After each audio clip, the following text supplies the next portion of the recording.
about head covering.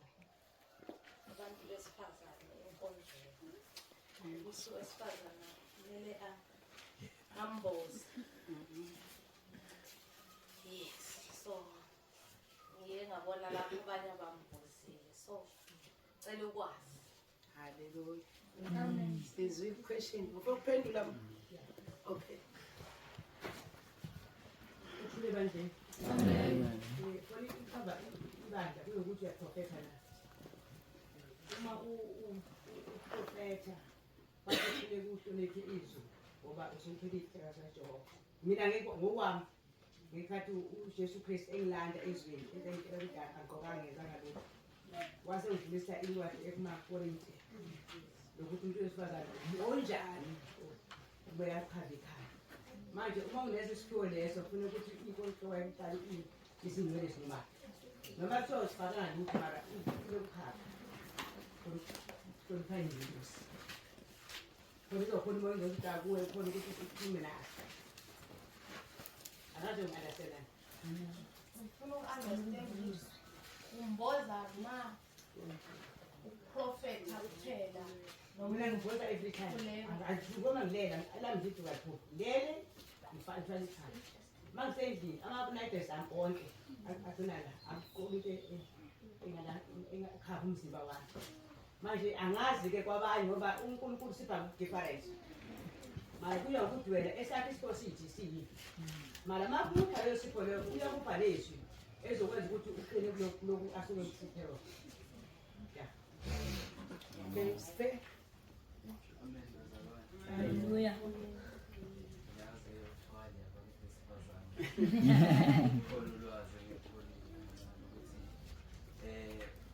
Umuntu wesifazane abanye njengoba babona abangathwalanga ukuthi uNkulunkulu umadala umuntu wamdala inwele kwakuyisimbozo kahle kahle inwele zakho yizo iphupho lakho because lezo inwele uNkulunkulu akuphe zona ukuphe ukuthi umboze ikhanda lakho komuntu wesifazane. So iduku lenziwe umuntu lenziwe umuntu ongakholwa right because sithenge idola ukuthi umbozile owambozanga mina ngibona kufana because uNkulunkulu uphila isimbozo inwele zakho zisimbozo zenhloko yakho. Okay, ngisacela unginikeze i-script Siri Okay, abendazalwane ngicela ukuchazela kusho ukuthi siphe uqala ngifase ukufishane ukuthi nami bengitshe ukuthi isifunda isifazane kufanele athole idumo enkonzweni kodwa ngambuza uNkulunkulu ngayihlupha ukuthi sigahlahle lento lena isho ukuthini ngoba uma ufaka idumo nje kuyafana ukuthi ufihla yona indalo kaNkulunkulu because uNkulunkulu into ezenza ama-simple manje nase-complicate. So ngafunda lapha ku-1 Corinthians chapter 11 verse 14 kuya ku-16. Alusindele nanizwi. 1 Corinthians chapter 11 verse 14 kuya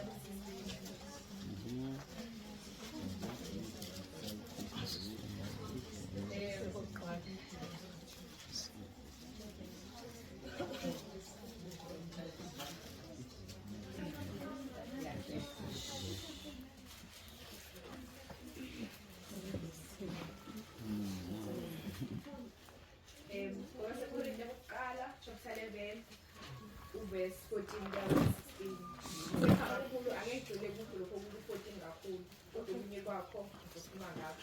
Imvelo uqobo ayinifundisi yini ukuthi uma indoda inezinwele ezinde kuyihlazo kuyo nokuthi uma owesifazane enezinwele ezinde kuludumo kuye na ngokuba uphiwe izinwele zibe yisimbozo. Kepha uma umuntu efuna ukuphika inkani asinawo umkhuba onjalo thina namabandla kaNkulunkulu awunawo. Amen. Ilokho mina okwakuvikela ukuthi sigahle kahle iduku vele uma ubathandile uNkulunkulu ehamba impahla vele nangerefa zizusala. So obviously sakuthi hayi anginankinga ukuthi umuntu angathwala noma ngase kodwa-ke mina-ke ngoba ngoba ngingathwele ngoba vele kuyindalo kaNkulunkulu udumo wesifazane. Amen.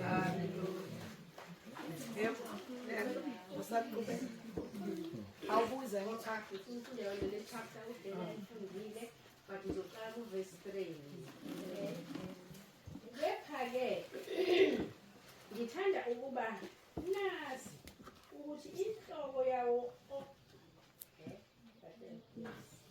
yes, inhloko yawo onke amadoda inguKristu. Nenhloko yowesifazane iyindoda. Nenhloko kaKristu inguNkulunkulu. Right? Ngiselapho kuthiwa inhloko yowesifazane indoda. Uthini unayo indoda? Niyadlula ngiyasho nje. Right, yileyo naleyo ndoda esuke ikhuleka noma iprofeta. Ikhanda layo limboziwe, ihlazisa ikhanda layo. Kepha yilowo naloyo wesifazane osuke ekhuleka nokuba eprofeta, ikhanda lakhe yebo,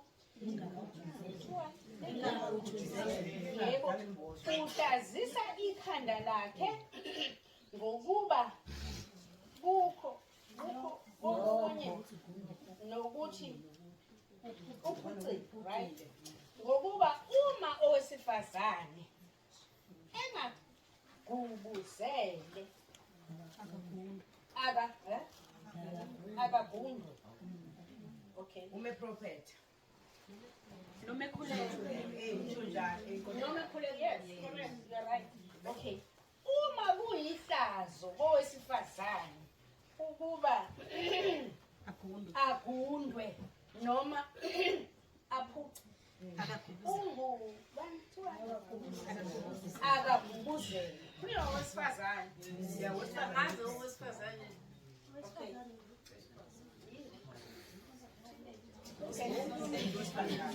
Okay. Okay. Right, ngokuba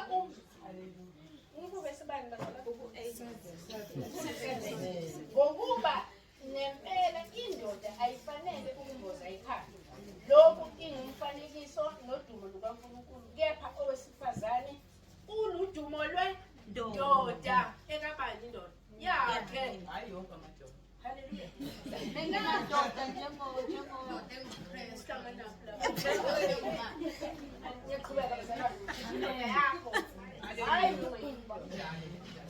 Hallelujah. Amen. Right. Uludumo lwendoda ngokuba indoda ayivelanga kowesifazane. Amen. Kodwa ngowesifazane wavela endodeni. Ngokuba indoda ayidalelwanga owesifazane, kodwa owesifazane indoda.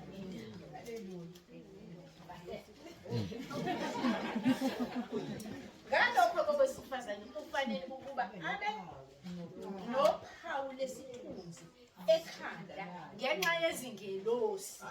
Right? Yeah. Nokho enkosini owesifazane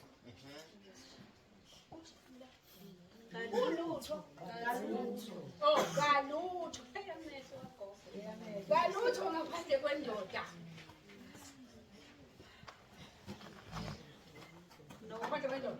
Nendoda ayilutho ngaphandle kowesifazane, ngokuba njengalokho owesifazane evela endodeni, kunjalo nendoda ivela ngowesifazane. Kepha konke kuvela kuNkulunkulu. Ziboneleni mina ngokwenu, kufanele yini ukuba owesifazane akhuleke kuNkulunkulu engagubuzeli na? Nokuthi azane enezinwele ezinde kuludumo kuye kusefundeni yakhe.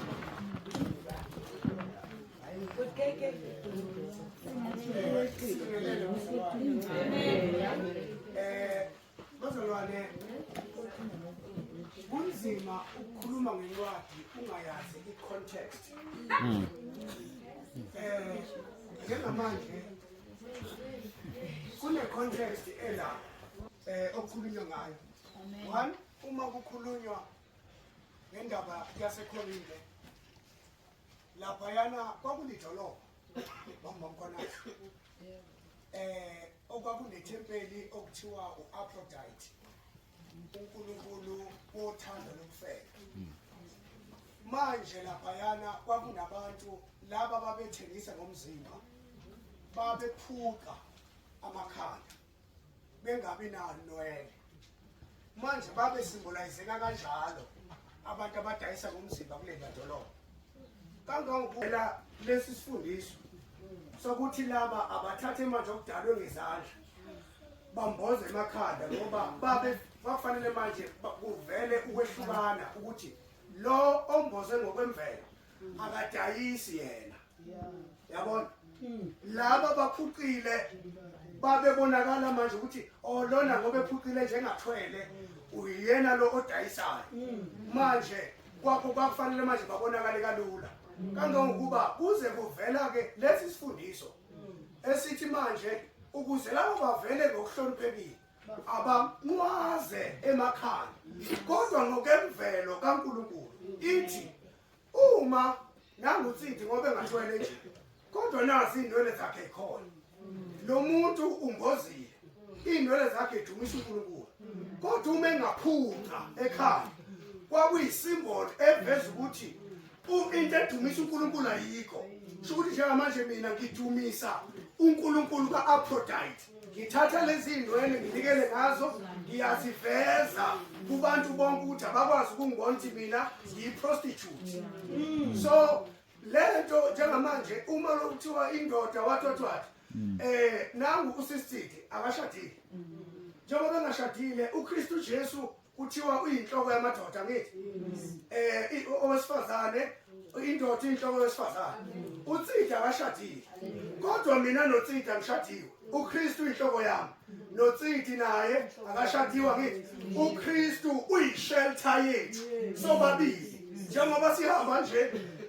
nansi shelter yethu sonke njengoba sina khona abashadile khona abangashadile kodwa uKristu Jesu uyishelter yethu uyinhloko yethu sonke njengamanje lento yokuthi sixhasane ngokuthwala into edumisa uNkulunkulu kakhulu imvelo kaNkulunkulu kunento eyenziwe ngezandla manje sihlukene kakhulu sihlukaniswa indwangu asisifake ezulwini futhi asisikhiphe into esifake ezulwini into edumisa uNkulunkulu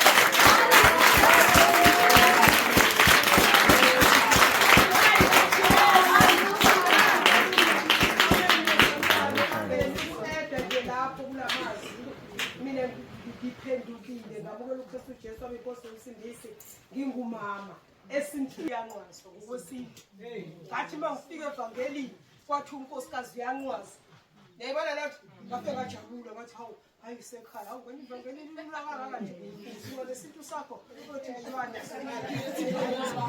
ngahamba evangelini isindisi one day uNkulunkulu wayemvula ke uNkulunkulu wenza isimanga sasingathi sikegcekeni ebandleni la sikhonza khona silindele ukungena kwenkonzo uyayibona lokho siyaxoxa sithi sisaxoxa uqhamuka umphathi wami umama ungiphetheyo athi wema Mdlali njengoba ulibele nje lapho endlini yokukhonza ulindele ukuba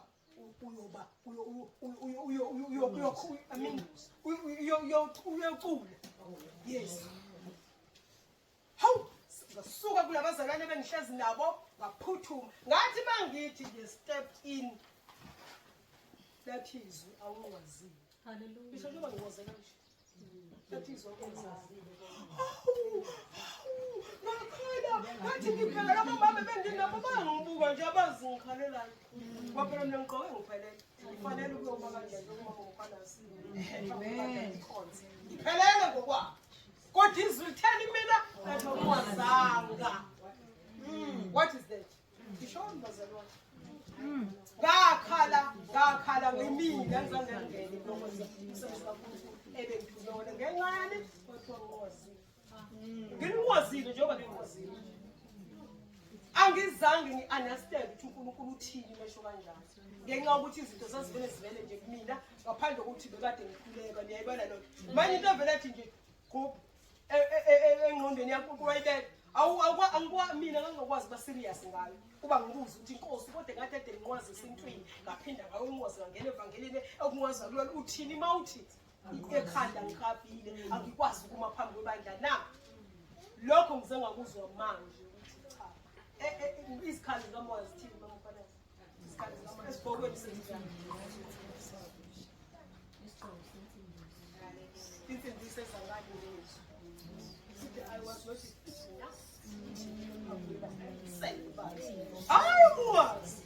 yes, nangifanelekile impela. Yebo ngifanelekile bangibheka nje this one. Kodwa uNkulunkulu phambi kwakhe ayiwazayo.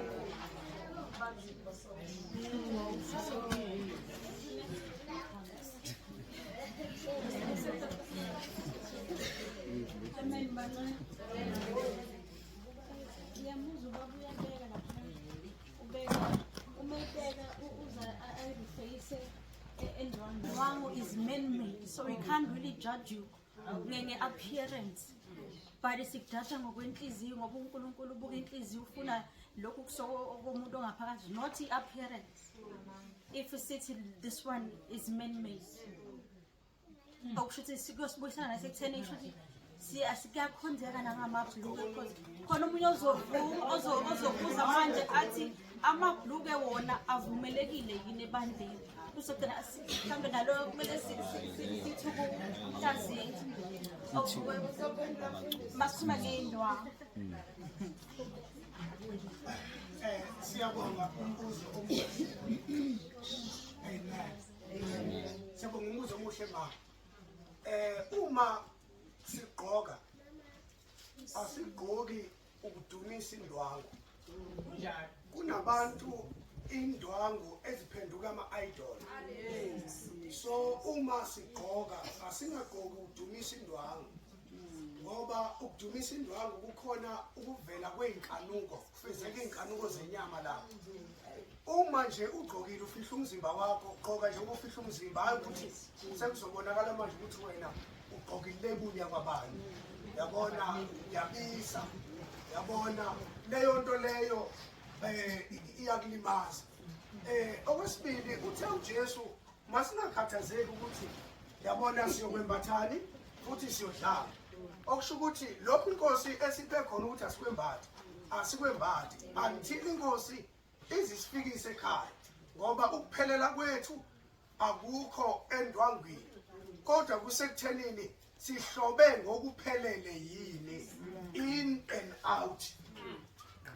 Amen. Okay, mhlawumbe isacela nje okugcina le. Mina ngithi sonke sinomoya ongcwele. Where the spirit of the Lord is, there is liberty. You will be free if your counselor is the Holy Spirit. Is in you uzokutshela if ungagqokile ngendlela. That's your conviction. That's your conviction. Anyway, ngiyaqhubeka ngisho. Amen. Sithi wenzakalayo. Wenzakalayo. Mina sicela ukusho nokubeka yini wami ukuthi isilahle kahle ukulokhudani indaba yey'mpahla indaba zokugqoka ingubo ezinde nendaba zamadumu isikahle bona konke lokho hayi ukuthi ngithi kodwa akulona ivangeli lelo singaphandle vele umuntu inhlobo yokugcina kuyibone vele kodwa ngingakhona ukuthi ukwenze ukahle ngaphandle kuhle kodwa ivangeli akulona isingaphandle lomuntu ngoba even namasulumane ayagqoka nje vele azayimboza avela kulona kuphela kodwa kukhonza ithixo uNkulunkulu wami. So it's the first thing nje into engifuna ebeke mina ukuthi sahle iy'mpahla akulona ivangeli kodwa kusho ukuthi fanele ugqoke ubhesi kanjani because sifike emhlabeni wezono isono savela lapha ensimini yase-Edeni. So obviously ngoba kwabe besifundisa izolo indaba yenkani ukuthi sahlaseleka ngenkani. Obviously uma ugqoke ngendlela ekanjani kuyenza ukuthi umunye umuntu alimali ngenxa yokuthi uvukelwa yinkani kodwa sihlahle sivangeli akusizona iy'mpahla ukuthi usuke usewenzela ukuthi ungalimazi umzalwane noma-ke kuwukuthi usuke usuvenza umzimba wakho ukuthi impela kaNkulunkulu lokho nje kubekekayo ukuthi ivangeli akuzona iy'mpahla.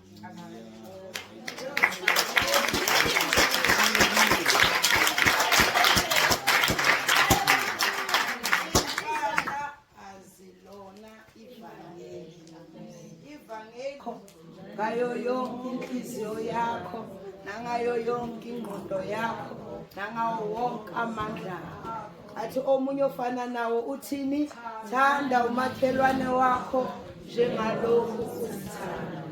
sewuqedile. Uma uthanda umakhelwane wakho angeke uze umfake esilingweni. Uzoyenza sure ukuthi ugqoka ngendlela efaneleyo ukuze omunye umzalwane angawi ngenxa yokugqoka kwakhe. Haleluya. So konke nje kuhambelana nani nothando. Ungayi futhi ungalahli omunye umzalwane ngenxa yokuthi yena akathwalanga wena uthwele. Amen. Okubalekile ukuthi senze njani? Sithandane. Lento yeimpahla iletha i-division. I-division yenza ukuthi mayisibuka-ke sibukane ngendlela ukuthi why lo angathwalanga akanamoya oyingcwele. Akusilona ivangeli. Hallelujah. Yebo ma.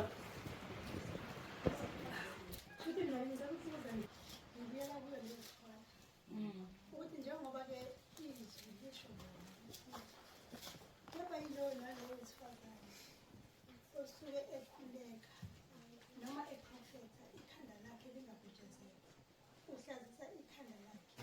Ngifuna ukuthi ngabe mhlawumbe lowo kusho ukuthini? Ngoba kusho lona ukuthi ngabe uyakhuleka noma uyaprofetha ungabhujezeki uhlazisa ikhanda. Okay, bese siyakwenza ukuthi bese lithi ngokuba lokho ukunye nokuthi lithi ungagubezeli kuyafana nokuthi njani then bese lithi lapha ngokuba owesifazane engagubezeli akagundwe. Ngiyafuna ngokwazi ukuthi kahle kahle mhlawumbe angazi mhlawumbe ngisaphetha ngendlela Yasayicazile ukuthi kwakusukela kuphi umpostoli Paul ngaseKorinte ukuthi bokwenzakalayo ukuthi noma ungagubuzela ekhanda ufana nokuthi ufana nabo laba enzela ukuthi bangajajani. Mara kushona yodwa lento incwadi yabaseKorinte ekhuluma ngokugqoka umuntu wesifazane. Banganandane kuTimotheo sithi sakhuluma sempilo.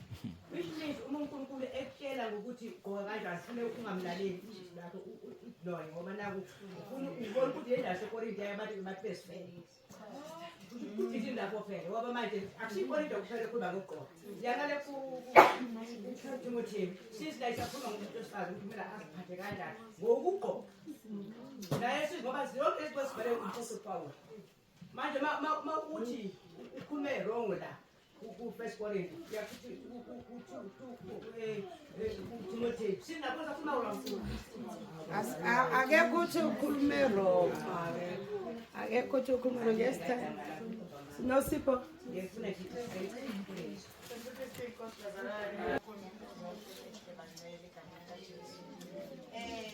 into enye sizabazalwane makuza emibuzweni nje esisuke sinayo uku-understanda icebo kaNkulunkulu emaphakadeni umhlaba ungakabibikho masisuke sifuna ezinye izinto ukuyibuka i-perfect kaNkulunkulu ubuya ekuqaleni bese siya ekugcineni. Okay, masiye ekuqaleni ake ngenze isibonelo kunezwe lapha kuMateyu 19 babuza uJesu bathi ku-right yini ukuthi keep istiphethe divorce umkakho uthi uJesu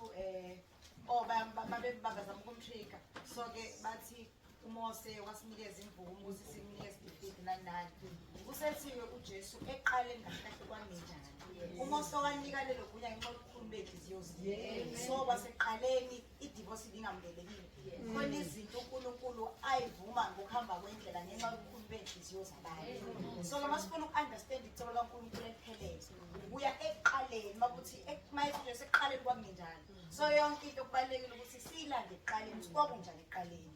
Ekuqaleni bazalwane ensimini yase-Edeni umuntu engaboni abantu babehambazi benobudlelwane obuhle noNkulunkulu benaked bazalwane uNkulunkulu ehlala nabo bavakashela bexoxa naye beyilokho ebadalwa yikho uEva benenwele zabo nomzimba nje obunjalo ungekho lutho. Indaba yedwedwe nokugqoka nakho konke iqale after isono. Bona abantu kwaqala lapho uNkulunkulu uNkulunkulu wabenzela isikhumba mayebenzela isikhumba wabenzela isikhumba esifanayo wahlaba isikhumba sesilwane wamboza lo wamboza besebonile kwangaba khona ukuthi esentombazane somfana safana isikhumba akuvela ukuthi kulesikhumba wamenzela iduku so-ke emaphakadeni bebehamba sebenokudlala okuhle noNkulunkulu and then ngenxa yokwanda bokubi kwaya ngokuya kusuka kwi-perfect will kwaya ngokuya kufika nalomthetho okudistronomy othi owesifazane angagqoki wesilisa wesingagqoki wesifazane kanjalo nawo lowo osudalwa ama-complications abantu ngenxa yokuthi kwakuthi umuntu okay ingakafiki lapho kwagcina kunama-design-ke abesifazane nokwabesilisa kodwa kwaseqaleni kwakungenjalo uNkulunkulu amenze isikhumba nje kwafana kwaya ngokuya-ke abantu baya ngokuya besuka uNkulunkulu bazikhandela ama-inventions bazikhandela izinto ey'hlukene ukuthi lokhu sokwabesifazane lokhu kwabesilisa lokhu kude lokhu kufishane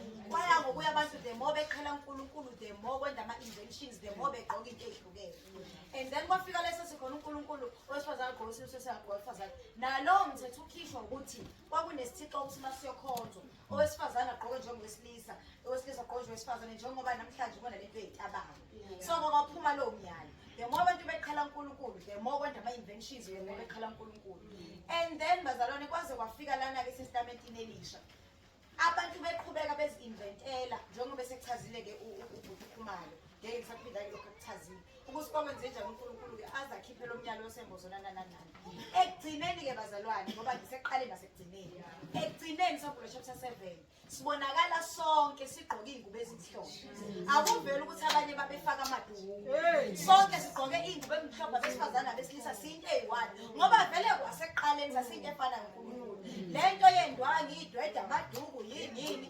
isivele emva kokona and ekugcineni sizogcina siyinto eyodwa futhi bese ngiyakulela-ke bazalwane sengiqeda leyo ukuthi-ke okwamanje-ke ngenxa yobubi bethu uNkulunkulu obese sikhipha umyalelo ukuthi-ke asigqoke modest kodwa uNkulunkulu engenandaba nobuze bethu wayehlala nathi sibaze singakangeni isona size sikhishelwa le myalo ukuthi asihlonipheke masigqoka ngoba sesagcwala iy'nkanuko uma uthi masingahlehla nje sihlehlisa ingqondo kudala AmaZulu bekuhanjwa ngegege bazalwane kushawa igege ey'ncanyane ey'ngaka abesifazane amabele engaphandle ama-rape ayengengaka iy'nkanuko zayengengaka into yenza ukuthi kwande iy'nkanuko namhlanje abantu balinyazwa ukuthi awugqokile ubra balinyazwa lokho yingenxa ukuthi iy'ngqondo sezalimala lokuzakhoraktele kodwa ekuqaleni ngakunganjalo the more siya ngokuya siqhala uNkulunkulu the more siya ngokuya singcola the more uNkulunkulu kesinika imithetho eminingana ukuzama ukusiza thina kodwa kwasekuqaleni kwakungenjalo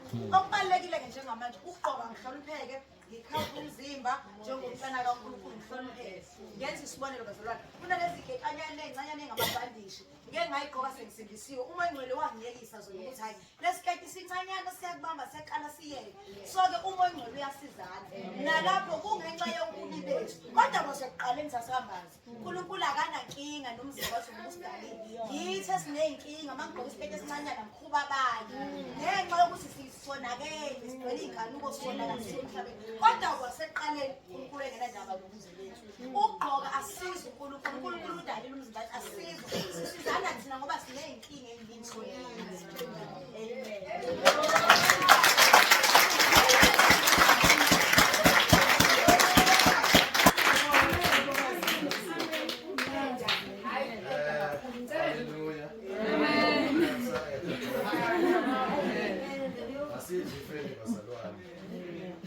Ebalele ukuthi sibe nolwazi basithi sekhala abafundi sizofunda zabantu kunezinto ezithi mazenzeka zivuse